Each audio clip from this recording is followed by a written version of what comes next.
मी उद्धवजींना मुख्यमंत्री असताना corona centre उघडतोय म्हणून एक व्हॉट्सअप मेसेज फक्त पाठवला आणि त्यांनी ताबडतोब वेळ दिली की ऑनलाईन मी त्याचं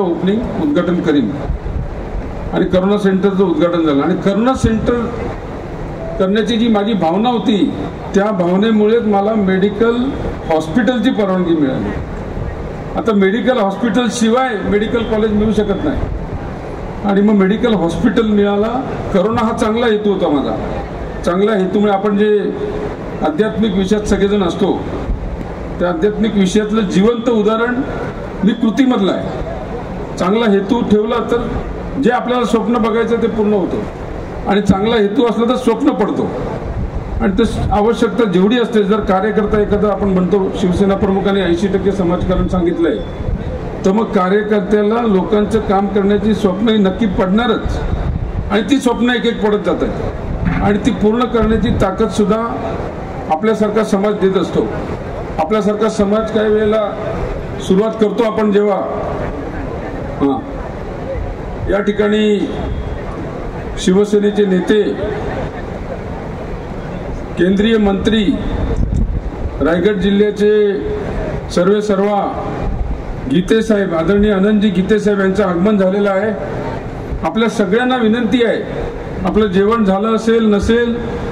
प्लेट हातात असेल तरी आपण सभागृहात येऊन बसावं जेणेकरून गीते साहेबांचे विचार याचा समारोप साहेबांच्या हस्ते होणार आहे। त्यांना आपल्याला सगळ्यांना विनंती आहे की आपण सगळ्यांनी कृपया गीते साहेबांचे विचार ऐकण्यासाठी आणि मला या ठिकाणी शुभेच्छा देण्यासाठी आलेले तरी आपण सगळ्यांनी सगळे आपले पदाधिकारी असतील सगळे प्रमुख लोक असतील आणि या ठिकाणी यावं अशी मी त्यांना नम्रपणे विनंती करतो। त्याच्यामुळे मला ह्या शिक्षक या विषयातील पदवीधर हा विषय माझ्यावरती देण्यात आला कारण या एज्युकेशन संस्थेमुळे पदवीधर क्षेत्रात मला उतरण्याची संधी भेटली आणि ही संधी याच्यामध्ये आता नवीन मित्र खूप चांगले चांगले भेटले। आज या ठिकाणी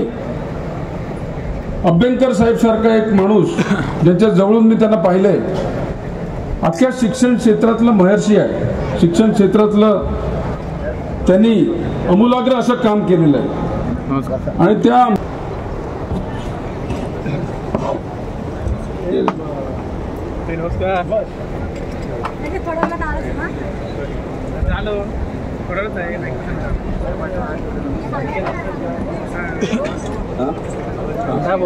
या ठिकाणी शिवसेनेचे नेते कोकणचे भाग्य विधाते आमचे सगळ्यांचे मार्गदर्शक ज्यांच्या भेटीमुळे माझा वाढदिवस होऊच शकत नाही त्यांचा आशीर्वाद मिळाल्याशिवाय माझा वाढदिवस होऊच शकत नाही आणि आज कोकणमध्ये उद्धव साहेबांची तयारी करण्यासाठी तिकडे असताना सकाळपासून तिकडून निघून या ठिकाणी या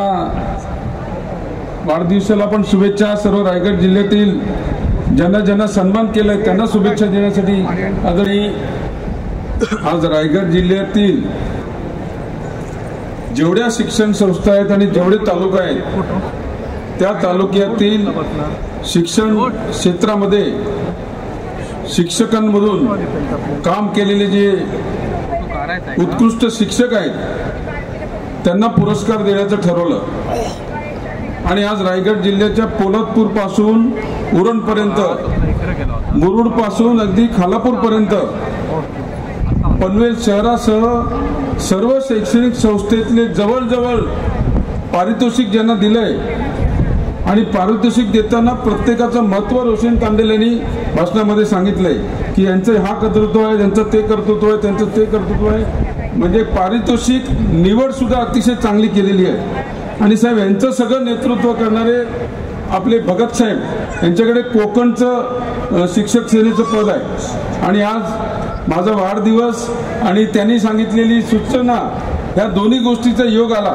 आणि रायगड जिल्ह्यातल्या प्रत्येक संस्थेमध्ये किशोरजींचं नाव असलेला सिम्बॉल आज या पारितोषिकाच्या निमित्ताने पोहोचला। त्यांना शुभेच्छा देताना साहेब त्या सगळ्यांनी सुद्धा वाढदिवसाच्या मला भरभरून शुभेच्छा दिल्या म्हणजे बँक बॅलन्स अतिशय चांगली झालेली आहे आणि म्हणून आपण दिलेली पदवीधरची जी जबाबदारी आहे ती पदवीधरची जबाबदारी असो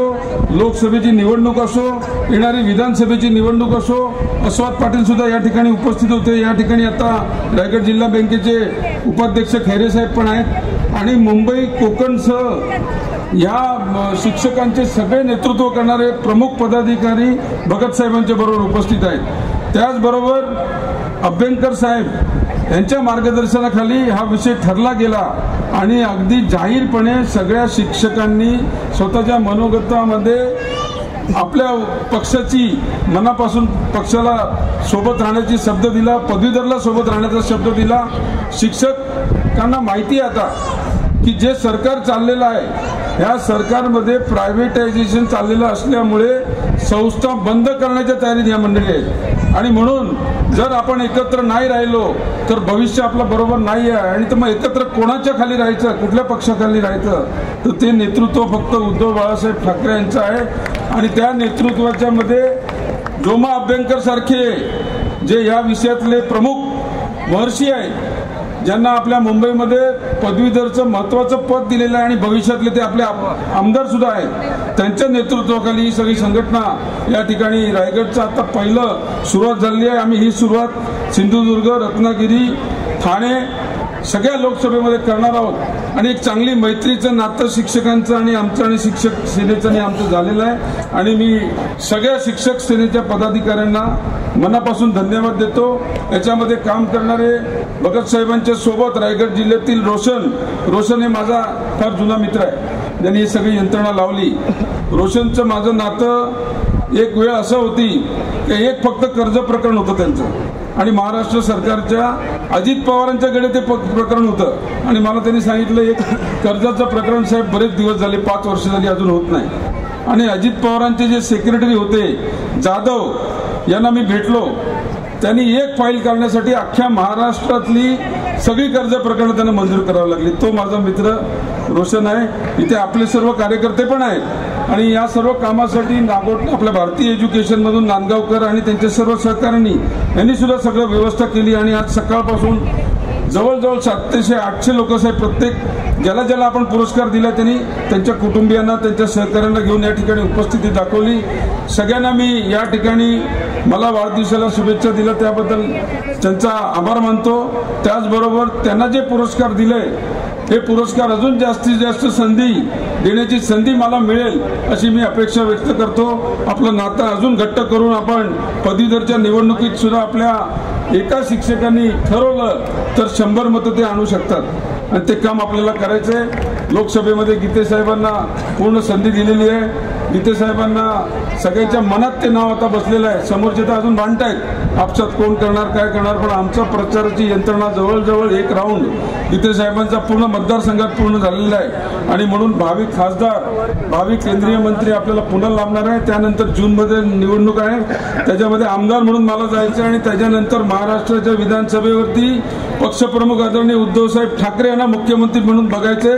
जय हिंद, जय महाराष्ट्र।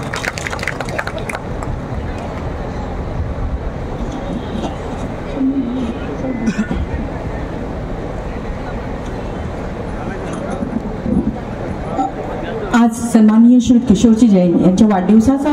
औचित्य साधून हा सुंदर असा कार्यक्रम या ठिकाणी संपन्न होत आहे। या कार्यक्रमासंदर्भात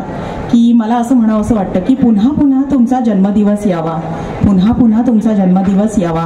पुन्हा नव्या वाटेवरून नवा प्रवास व्हावा,